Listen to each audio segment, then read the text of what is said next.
you American? Black American, Jamaican, yeah. But you have American citizenship? Yes. We're not calling ICE. We're just asking for the sake of like, are you proud to be American? Are you proud to be American? Yes. Yeah. No, wait. Oh, wait. Ooh, I don't really rep that.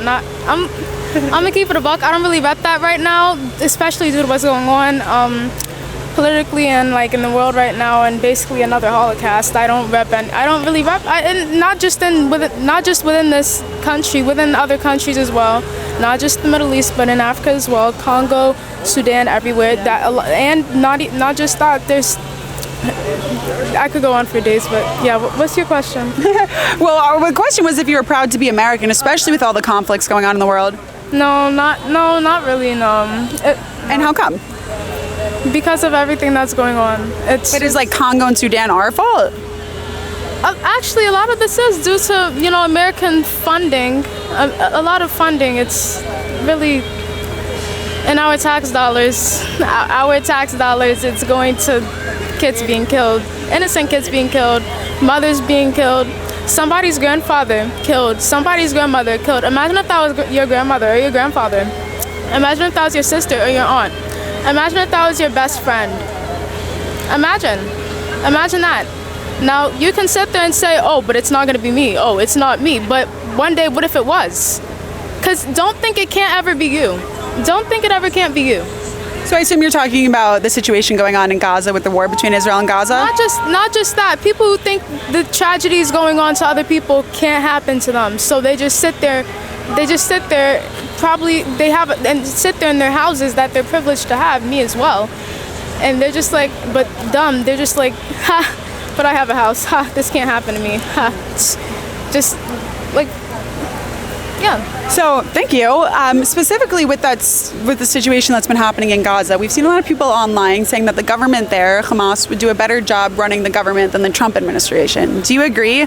Hamas would do better. I can rephrase. Do you think that the government in Gaza right now would do a better job running America than Trump's administration? Well, right now, based off how things are looking, they can't do much right now because they can't even get food. They can't even get food in.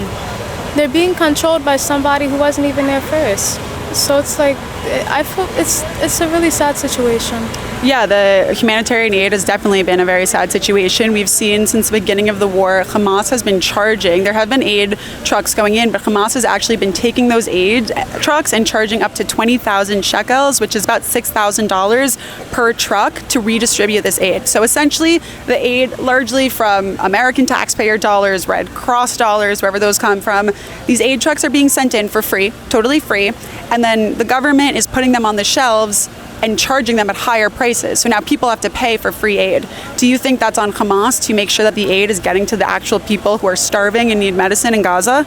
Well, I feel like, why is all this happening in the first place? Well, why do you think? No, I'm asking you, why is all this happening in the first place? In the world or with the Gaza crisis? Why do you think all this is happening in the first place? I just want to specify, I'm happy to answer, I just want to specify what you mean by all this. The whole situation, the genocide that's going on in Gaza.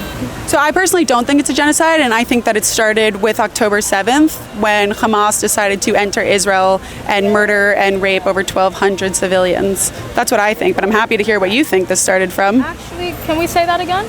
Yeah, I think that October 7th, the day that Hamas and some Palestinians entered Israel and murdered and raped over 1,200 innocent civilians at a festival and then took another 250 plus hostage and have been holding them hostage in the tunnels in Gaza for over 650 days.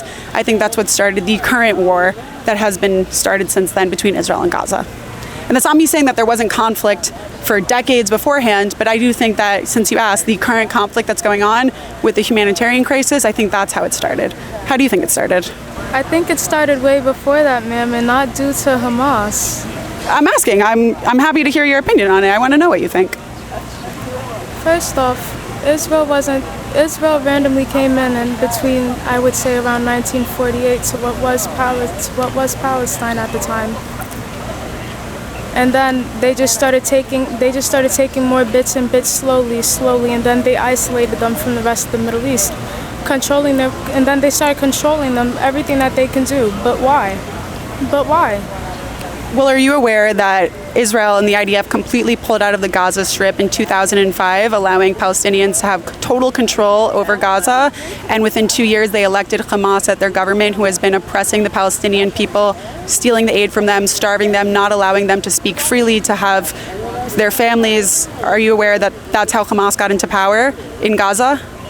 Israel had completely pulled out their soldiers. Okay, so why is everyone still dying? Because it's not Hamas shooting their own people. Hamas does shoot their own people. There have been many, many stories. Right now, if you refuse to comply with Hamas and the aid trucks, there have already been multiple workers killed. There have been Palestinian people, rockets fall on their own people. There have been lots of Palestinians who have been dying. Even this famine, or you could say, is a redistribution problem. It's not that there's no food, it's that it's not being distributed well. Yo, this is a dumbass conversation, and I'm not about to entertain stupid. So you have a good day, or the day that you deserve, but I'm not about to entertain a conversation where you're supporting a genocide. Well, it's not a genocide factually, but